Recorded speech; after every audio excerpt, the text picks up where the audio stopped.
7 months ago, I bought this property in West Valley, Utah. An investigation in West Valley City. Tragedy in West Valley City today. Juveniles are in custody this morning after West Valley police say they stole a... Police say a long and dangerous standoff in West Valley City ended with a wanted fugitive. I thought it was going to be an okay property. It turns out it's the worst property I've ever bought in my life. Definitely the biggest regret in my real estate investing career right here. We're going to go check it out and see why I regret buying this property.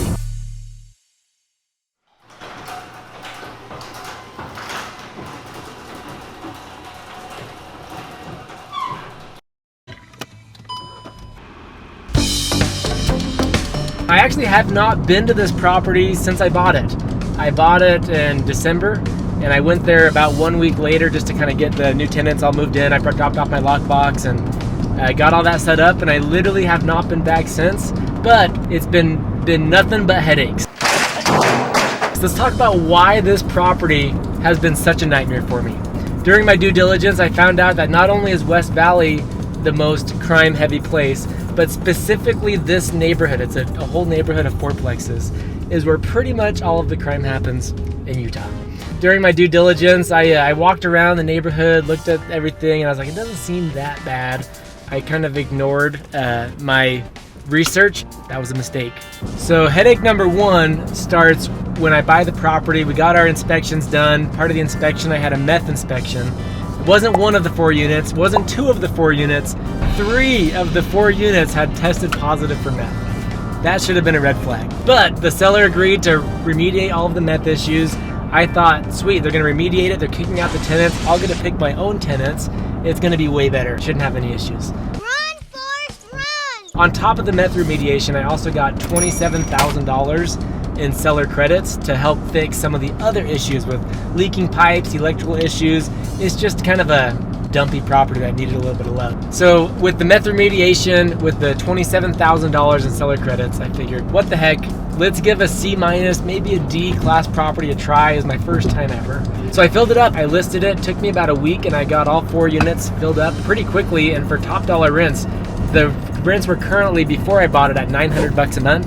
I listed it for $1,395. Got it all filled up at $1,395. On most people, I had to double deposit because they had low credit scores. A lot of people had pets, so I got pet rent. And I had it set up where this thing was gonna be a cash cow. It was gonna be cash flowing about $3,000 a month. This property has been nothing but nightmares. Right when I bought the property, I had my handyman go. They actually renovated all the units, got new paint, got new carpets, fixed up everything that was supposed to be broken, we thought. Turns out I've had at least once a week leaky faucets, leaking water heater, water dripping from the upstairs, air conditioning units that aren't working, cockroaches. I forgot to mention the cockroaches. German cockroaches are literally the worst pest. They do not go away.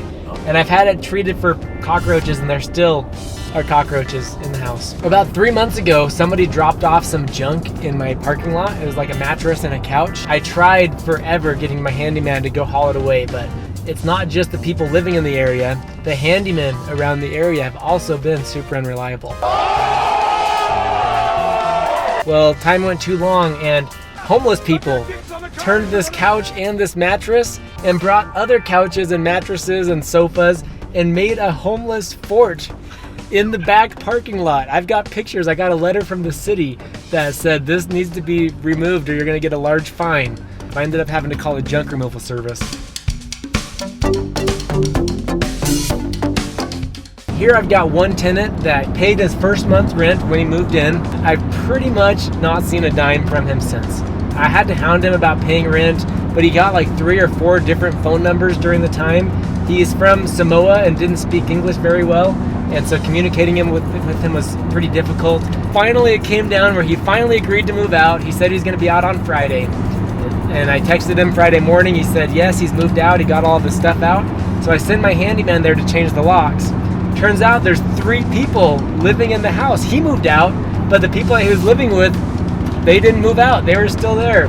Now I've got to find another tenant, another person's phone number, also doesn't speak English, trying to communicate with them to get them to move out. It ended up being 2 family members and 1 friend that were living there with him. So I finally connect with the people that are still living there. We work out an arrangement. I get them to move out. They agree to move out on the next Friday. I kid you not, the day before they're supposed to move out, I get a call from the West Valley Police. I pick up the phone, the officer says, "Hey, is this Dallas?" Obviously it's Dallas. He says, "Somebody just got shot inside your unit." I shouldn't be laughing about this. This is obviously pretty serious stuff. In hindsight, the guy that got shot is totally okay. And the craziest part is they know who got shot, they know who shot him, and he did not want to press charges. So once the scene is cleared, I actually had my handyman stop by the next day and sends me pictures, and there's blood everywhere. 2 different rooms. You can see he got shot somewhere, drip blood all over the living room, all over the bedroom. I had already made arrangements for a new tenant to be moving in a few days later, and now I've got this massive crime scene on my hands. I was in total disbelief. I could not believe. This is those things you see on TV and like written scripted stories. I could not believe this was happening to me in one of my units.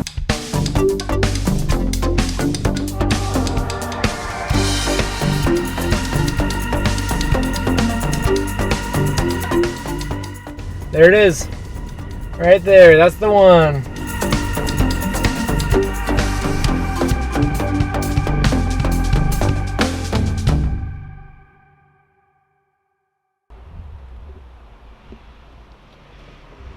By the way, everybody thinks millionaires drive Lamborghinis, Ferraris, and all these fancy cars. I know a lot of millionaires. All of them drive this. Volkswagen Jettas, Toyota Corollas, just standard basic cars. Cars are depreciating assets. When I buy a car, it doesn't matter how expensive it is or how well you take care of it.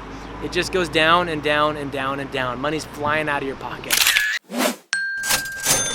So rather than spending my money on fancy cars, I'll just buy something like this and spend my money on this. I've been living life right like I could just die any minute, going for a ride. Let's talk about the real estate investing red flags. When you see these things, you should pretty much run and hide. Red flag number 1, trash. You got bags blowing in the wind over here. Trash, trash, trash, trash, trash, trash. If you look at the neighbor's trash cans, we were just driving by, there's trash piled around outside by the trash cans. Mattresses, couches, all behind the back in the backyards. Piled up, trash everywhere. Red flag, run away, run away. When you see trash piled around the whole neighborhood, that just means that the people living there don't give a crap. Red flag number 2, vacant lots. Look at this, I actually didn't know it at the time. I found out later that these 3 lots actually had buildings on them, four-plexes. I don't know what happened or why they got plowed down, but they plowed them down and it wasn't even worth it to rebuild the building. So vacant lots that are just totally trashed and unkept like this, that's a red flag. Dude, I just got orange soda on my foot.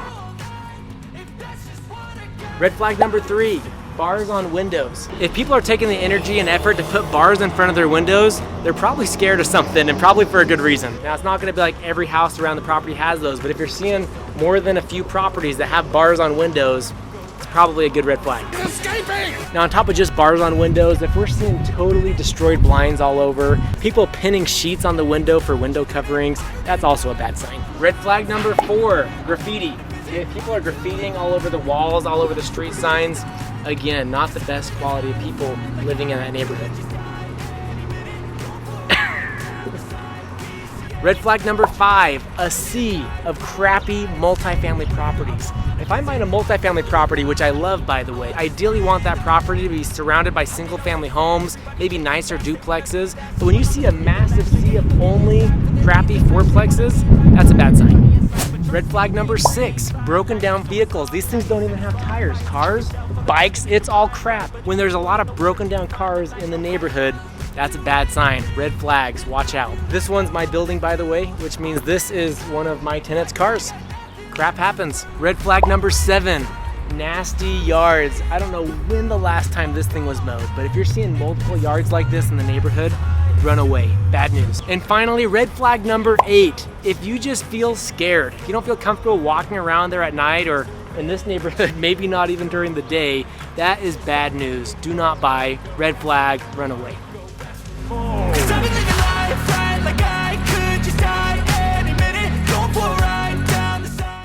Dude, I gotta get this orange soda off my foot.